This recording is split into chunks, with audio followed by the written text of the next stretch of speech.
Super ওভারে Bangladesh bat করতে পাঠালো হাবিবুর রহমান সোহানের সাথে নাম্বার 10 ব্যাটার আব্দুল গাফফার সাকলায়েনকে। আনবিলিভেবল, অবিশ্বাস্য।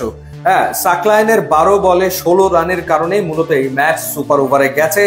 12 বলে 16 রান করতে দুটো ছক্কা সাকলায়েন হাঁকিয়েছেন, ঠিক আছে, কিন্তু যখন খেলাটা সুপার ওভারে চলে গেছে তখন কি একটা টিম ম্যানেজমেন্ট তার নাম্বার 10 ব্যাটারকে পাঠাবে ব্যাট করতে? বাংলাদেশ করলো তাই, এবং সে যখন স্ট্রাইকে গেল, প্রথম বলে সোহান 1 রান নিল, দ্বিতীয় বলে সে আউট হয়ে গেল। এরপর ব্যাট করতে নামলেন জিসান আলম নামার পর ওয়াইডের মাধ্যমে বাংলাদেশ 5 রান পেয়ে গেল, অর্থাৎ বাংলাদেশের রান হয়ে গেল 6 2 বলের ভেতরে। তখনও 4টা বল বাকি, সেই 4টা বল যদি 4টা সিঙ্গেলও হয় বাংলাদেশের সুপার ওভারের রান হয় 10। কিন্তু না, জিসান আলম তিনি হিরো হতে চাইলেন, ঠিক যেরকম ভাবে ইন্ডিয়ার এগেনস্টে হিরো হতে চেয়েছিলেন ইয়াসির রাব্বি। জিসান আলম এই ম্যাচে ঠিক একই রকম ভাবে হিরো হতে চাইলেন। বাংলাদেশের ক্রিকেটের সবচেয়ে ওভার রেটেড ক্রিকেটার আমার কাছে মনে হয় এই মুহূর্তে জিসান আলমকে। এবং তিনি যখন প্রথমবার ব্যাট করতে নেমেছিলেন তখনও তিনি আউট হয়েছেন, ডিফেন্স করতে পারেননি ঠিক মতো, এবং সুপার ওভারেও দলকে তিনি ডোবালেন। বাংলাদেশ 3টা বল খেলতে পারলো না, এবং রিপন মন্ডল তার প্রতিদিন একই রকম ভাবে ডেলিভার করবেন না, যার কারণে বাংলাদেশ এই শ্বাসরুদ্ধকর ফাইনাল ম্যাচটা হেরে গেল। আরো একবার বাংলাদেশের হৃদয় ভাঙলো, ক্রিকেট ফ্যানদের হৃদয় ভাঙলো। তবে এই ম্যাচ আসলে সুপার ওভারে গেছে সেটাই বাংলাদেশের জন্য এক বিরাট প্রাপ্তি, কারণ এই ম্যাচ সুপার ওভারে তো যাওয়ার কথাই না, যেভাবে আসলে বাংলাদেশের ব্যাটাররা ব্যাট করেছে।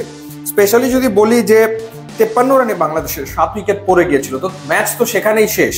কিন্তু সেখান থেকে বাংলাদেশের একেবারে টেইল এন্ডার ব্যাটার যারা, রাকিবুল, এরপরে রিপন মন্ডল নিজে এবং এই আব্দুল গাফফার সাকলায়েন, তারা 3 জন মিলে অবিশ্বাস্যভাবে এই ম্যাচকে সুপার ওভারে নিয়ে গেছেন, যেখানে রাকিবুল 21 বলে 24 রান করেছেন, আব্দুল গাফফার সাকলায়েন করেছেন 16, এবং রিপন মন্ডল 9 বলে 1 ছক্কায় করেছেন 11 রান। এবং এই শেষের দিকে যে পার্টনারশিপ গুলো, অর্থাৎ একেবারে 10ম উইকেট জুটিতে 16 বলে 29 রানের এক অবিশ্বাস্য পার্টনারশিপ করেছেন আব্দুল গাফফার সাকলায়েন এবং রিপন মন্ডল।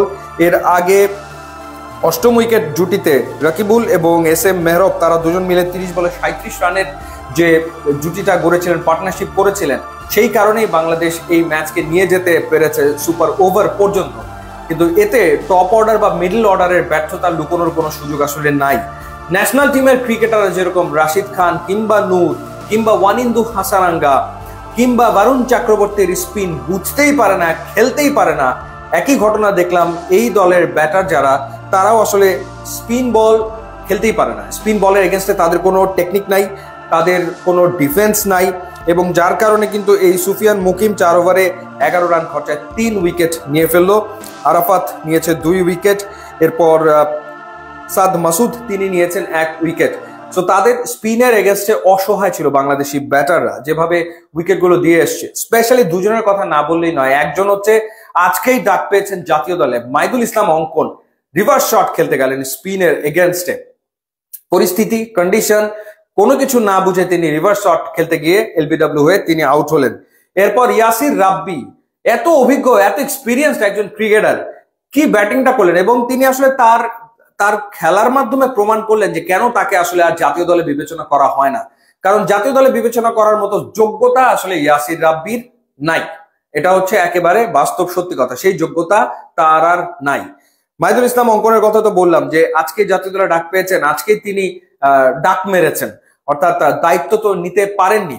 এরপর আকবরের কথা যদি বলি, আকবরকে নিয়ে আমাদের এত স্বপ্ন ছিল, সেমিফাইনালে গুরুত্বপূর্ণ সময় ক্যাচ ড্রপ করেছেন, রান আউট করতে গিয়ে ব্লান্ডার করেছেন, ফাইনালে এসেও তিনি স্টাম্পিং এর চান্স মিস করেছেন, এবং পাকিস্তানের স্পিনের এগেনস্টে অসহায়, কোনো টেকনিক নাই।